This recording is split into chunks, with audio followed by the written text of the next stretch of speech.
राधे राधे। मैं नंदिनी प्रिय संस्कृतम में आप सभी बंधुजनों का स्वागत करती हूँ। तो जैसा कि हम प्रश्नोत्तरी श्रृंखला देख रहे हैं और इससे पहले भी हमने जो है कई ऑफिशियल प्रश्न पत्र को क्रम भाग के हिसाब से भाग 1, 2, 3 ऐसे करके हमने कई प्रश्न पत्रों को देखा है और बहुत अच्छे से विश्लेषण किया है। तो यदि आप लोगों ने उन कक्षाओं को नहीं देखा है तो उनको भी देखें और इस कक्षा को भी देखें। और हाँ, अभी तक यदि आप नए चैनल पर नए हैं तो चैनल को सब्सक्राइब करें ताकि ऐसे ही आगे आने वाली वीडियोस आप लोगों को मिलती रहें। तो चलिए शुरू करते हैं कक्षा। अब तक हमने 50 नंबर तक जो है प्रश्न को देख लिया था। अब हम 51 नंबर प्रश्न को देखेंगे। इस प्रश्न में कहा गया है अधोलिखितेषु वर्णेषु कौ सोष्माणौ स्तः। अधोलिखित वर्णों में सूक्ष्म वर्ण जो है कौन से हैं? तो यह जो विषय है हमारा ऋक् प्रतिसाख्य से लिया गया है।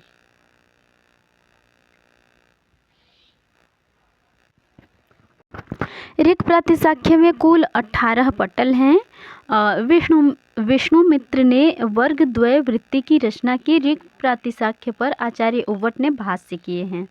और ऋक् प्रतिसाख्य के अनुसार वर्णों के उच्चारण स्थान जो है सूक्ष्म वर्ण के अंतर्गत जो है दूसरा, प्रत्येक वर्ग का दूसरा और चौथा वर्ण आपका सूक्ष्म वर्ण कहा जाता है। तो इसमें प्रत्येक वर्ण का दूसरा और चौथा वर्ण कहा गया है। तो सबसे पहले आपका क तो होगा नहीं क्योंकि ये पहला वर्ण है। तो और यदि आपका क गलत हुआ, क नहीं होगा तो आपका ए विकल्प गलत हो जाएगा। उसके बाद ख हो जाएगा क्योंकि ख आपका दूसरा वर्ण है। और उसके बाद फिर आपका जो है ढ हो जाएगा जो कि ये भी ट वर्ग का दूसरा वर्ण है। और न नहीं होगा और क भी नहीं होगा। तो इस तरीके से हमारा इस प्रश्न का अंतिम विकल्प जो है सही उत्तर है। बाकी देखें तो प्रत्येक वर्ग का जो है क से लेकर म तक जो है वो स्पर्श वर्ण कहे जाते हैं। और प्रत्येक वर्ग का दूसरा और चौथा वर्ण आपका सूक्ष्म वर्ण कहा जाता है। उसके बाद अंतस्थ वर्ण की बात करिए तो य, र, ल, व हलंत के साथ ये अंतस्थ वर्ण है। और ऊष्म वर्ण आपके जो है वो स, ह, श, श, स और अह उपोपादमानीय और अकुह विसर्जनीय। इसके बाद ये आपके ऊष्म वर्ण है। अघोष वर्ण की बात करें तो उसमें आपके 17 आ जाते हैं। 17 कौन कौन से? ऊष्म वर्ण जो है आपके 8 वर्ण है तो उनमें से ह को हटाकर 7 ऊष्म वर्ण और प्रत्येक वर्ग का पहला और दूसरा वर्ण। इस तरीके से कुल 17 अघोष वर्ण आ जाते हैं। उसके बाद अनुनासिक की बात करें तो यमंगडनम। तो यमंगडनम में जो ये आपका सी विकल्प है न, ये अनुनासिक वर्ण है। और क जो है वो आपका अघोष वर्ण है। तो इस तरीके से इस प्रश्न की हमने विश्लेषण देखी। चलिए अगले प्रश्न की ओर बढ़ते हैं। 52 नंबर प्रश्न। इस प्रश्न में पूछा गया है 52 नंबर जो प्रश्न है रसादि ध्वनो अंतर्भवत। रस आदि ध्वनि के अंतर्गत जो है हमारे कौन कौन से विकल्प आते हैं देख लेते हैं। वस्तु ध्वनि, अलंकार ध्वनि, रस ध्वनि अथवा भाव ध्वनि। इन चारों में से कौन कौन हमारे रस ध्वनि के अंतर्गत आते हैं? तो जैसा कि विकल्प देख के ही पता चल रहा है कि इसमें से 2 रस ध्वनि के अंतर्गत आते होंगे और 2 नहीं आते होंगे। तो वो कौन कौन से हैं चलिए देखते हैं। काव्य प्रकाशकार आचार्य मम्मट ने काव्य प्रकाश के चतुर्थ उल्लास में जो है ध्वनि निर्णय में ध्वनि काव्य के भेदों पर चर्चा की है। और सबसे पहले ग्रंथकार काव्य को 3 भागों में विभाजित करते हैं, उत्तम, मध्यम और अधम। उसके बाद उत्तम काव्य जिसको ध्वनि काव्य भी कहते हैं उसके 2 भेद करते हैं, अविवक्षित वाच्य ध्वनि और विवक्षित वाच्य ध्वनि। अविवक्षित वाच्य ध्वनि को लक्षणामूला ध्वनि और विवक्षित वाच्य ध्वनि को अभिधामूला ध्वनि कहते हैं। उसके बाद जो है आपका अविवक्षित वाच्य ध्वनि जो कि हमारा लक्षणामूला ध्वनि है, उसके दो भेद हैं, अर्थांतर संक्रमित वाच्य ध्वनि और अत्यंत तिरस्कृत वाच्य ध्वनि। उसके बाद हमारा विवक्षित वाच्य ध्वनि जो कि अभिधामूला ध्वनि है, उसके भी दो भेद हैं, असंलक्ष्य क्रम व्यंग्य ध्वनि और संलक्ष्य क्रम व्यंग्य ध्वनि। तो ये जो हमारा रसादी ध्वनि है वो असंलक्ष्य क्रम व्यंग्य ध्वनि के अंतर्गत आता है। तो असंलक्ष्य क्रम व्यंग्य ध्वनि के विषय में देखें तो विवक्षितम चान्य परम वाच्यम यत्र परस्तु सह विवक्षितान्य पर वाच्य के दो भेद हैं जो हैं कि असंलक्ष्य और संलक्ष्य क्रम व्यंग्य ध्वनि, जो कि हमने आपको बताया। तो असंलक्ष्य क्रम के विषय में देखें तो कहते हैं कि कोप्य लक्ष्य क्रम व्यंग्यो लक्ष्य क्रम व्यंग्यक्रमः परः असंलक्ष्य क्रम व्यंग्य ध्वनि रसादी ध्वनि जिसको कहते हैं। रसादी ध्वनि को असंलक्ष्य क्रम व्यंग्य ध्वनि भी कहते हैं। इसका अभिप्राय यह होता है कि उसमें वाच्य और व्यंग्य की प्रतीति जो है क्रम होता तो अवश्य है किंतु उनकी प्रतीति नहीं होती है। जैसे एक होता है कि असंलक्ष्य क्रम व्यंग्य ध्वनि कहने का मतलब कि उसमें क्रम तो होता है लेकिन संलक्षित नहीं होता है। और विभाव अनुभाव आदि की जो है प्रतीति रस नहीं है, अपिति प्रतीति रस प्रतीति का कारण है। तो चलिए देखते हैं असंलक्ष्य क्रम व्यंग्य ध्वनि के अंतर्गत जो रसादी ध्वनि के भेद हैं वो 8 हैं। तो उनमें कौन कौन से हैं? रस, भाव, रसाभास, भावाभास, भावोदय, भाव संधि, भाव सबलता, भाव शांति, ये जो है 8 जो है रसादी ध्वनि के अंतर्गत आते हैं। तो यहाँ पर वस्तु ध्वनि और अलंकार ध्वनि तो आपके इसके भेद नहीं हैं। तो वस्तु ध्वनि और अलंकार ध्वनि जो आपका संलक्ष्य क्रम व्यंग्य ध्वनि है उसके अंतर्गत शब्द शक्तियुक्त, अर्थ शक्तियुक्त और उभय शक्तियुक्त 3 भेद हैं और शब्द शक्तियुक्त के ये 2 भेद हैं, वस्तु ध्वनि और अलंकार ध्वनि। तो ये रसादी ध्वनि के भेद नहीं हैं। और रसादी ध्वनि के भेद हैं आपके रस ध्वनि और भाव ध्वनि, सी और डी विकल्प। तो इस तरीके से इस प्रश्न का हमारा सी और डी तीसरा विकल्प सही उत्तर हो जाएगा इस प्रश्न का। चलिए अगले प्रश्न की ओर बढ़ते हैं। अगला प्रश्न है हमारा 53 नंबर। तो 53 नंबर प्रश्न में जो है पूछा गया है औचित्य भेदोस्तः, औचित्य के भेद कौन कौन से हैं। तो चलिए संबंधित तथ्यों को देखते हैं। तो औचित्य विचार चर्चा के लेखक आचार्य क्षेमेंद्र हैं, अभिनव गुप्त के जो कि शिष्य थे। अभिनव गुप्त ने ध्वनि को काव्य की आत्मा मानने वाले आनंदवर्धन की कृति ध्वन्यालोक पर लोचन नाम की टीका लिखी थी। और ध्वन्यालोक में अभिनव गुप्त ने उस औचित्य को रस की दृष्टि से अनिवार्य माना था। क्षेमेंद्र ने उसी औचित्य को काव्य की आत्मा के रूप में प्रतिपादित किया है। और यहाँ पर हमसे उसी औचित्य की जो है औचित्य के भेद के विषय में पूछा गया है। तो औचित्य के कुल मुख्य रूप से आचार्य क्षेमेंद्र के अनुसार औचित्य के जो हैं वैसे तो अनंत भेद हैं, किंतु उदाहरण के रूप में क्षेमेंद्र ने अपने औचित्य विचार चर्चा नाम के प्रख्यात ग्रंथ में औचित्य के 27 प्रकारों का जो है व्यापक वर्णन किया है।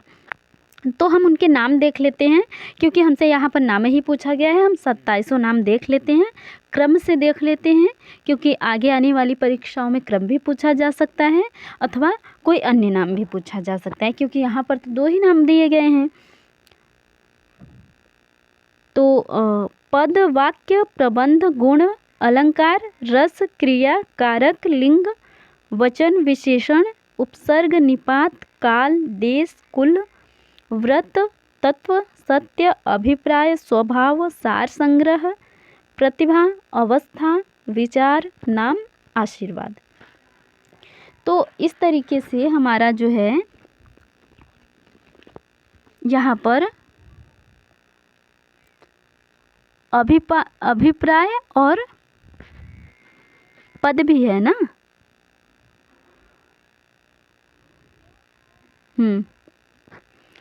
अभिप्राय और पद हमारा जो है, काल भी है लेकिन काल और देश अलग अलग है, यहाँ पर एक ही में दे दिया गया है।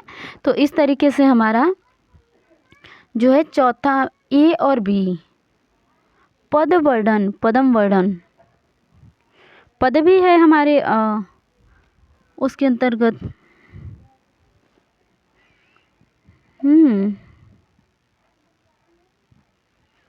तो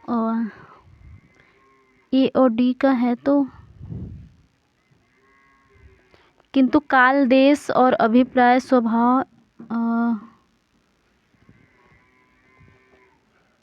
क्षमा कीजिए, एक बार हम देखते हैं फिर से।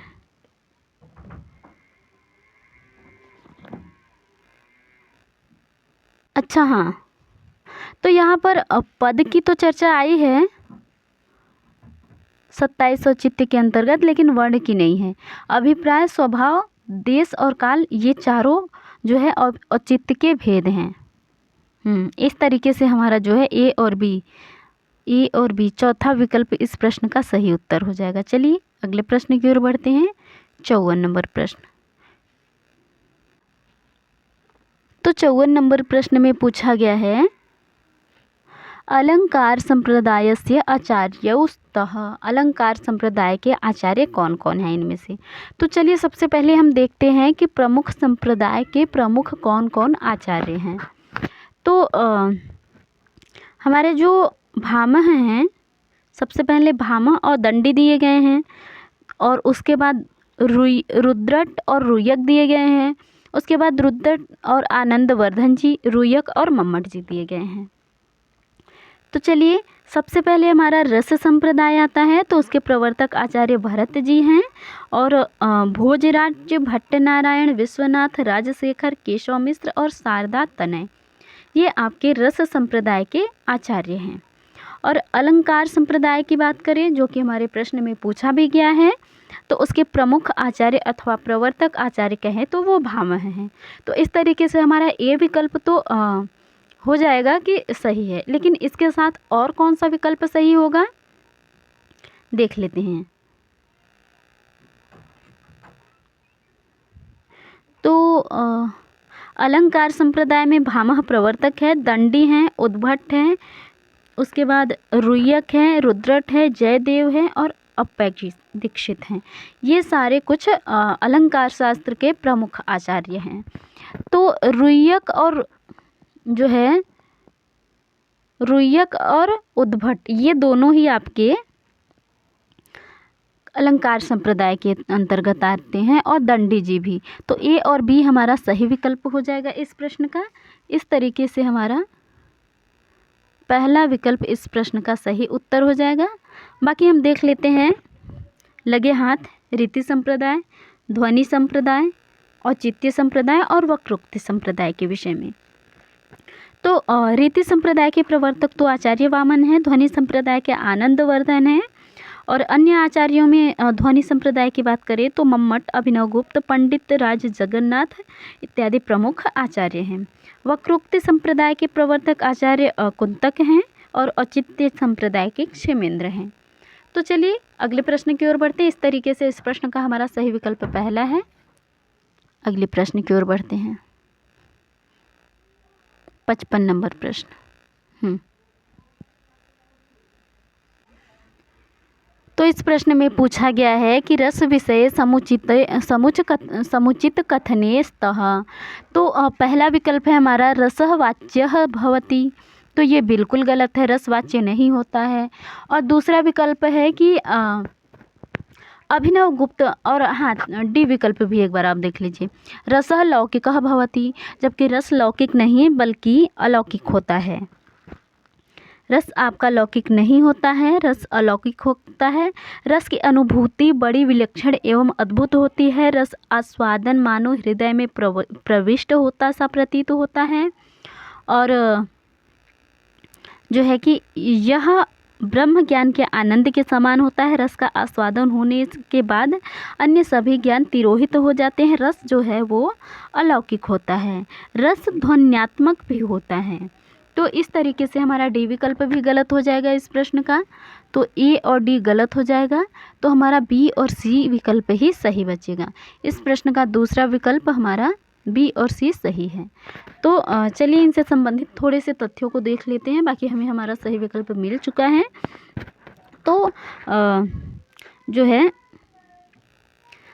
भरत मुनि, सबसे पहले भरत मुनि रस सूत्र के जो है व्याख्या में संयोगात पद का अर्थ अभिनव गुप्त ने भरत मुनि का जो रस सूत्र है विभाव अनुभव व्यभिचारी संयोगात रस निष्पत्ति, उसमें रस सूत्र की व्याख्या में संयोगात पद का अर्थ अभिनव गुप्त ने व्यंग्य व्यंजक संबंध जो है माना है। तो इस तरीके से हमारा दूसरा विकल्प सही हो जाएगा।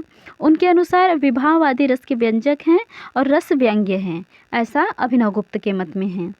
और उसके बाद हमारा जो महिम भट्ट मतेन रसः अनुमेयः भवति है, इसके विषय में देखें तो महिम भट्ट ने अर्थ के दो प्रकार माने हैं, वाच्य और अनुमेय।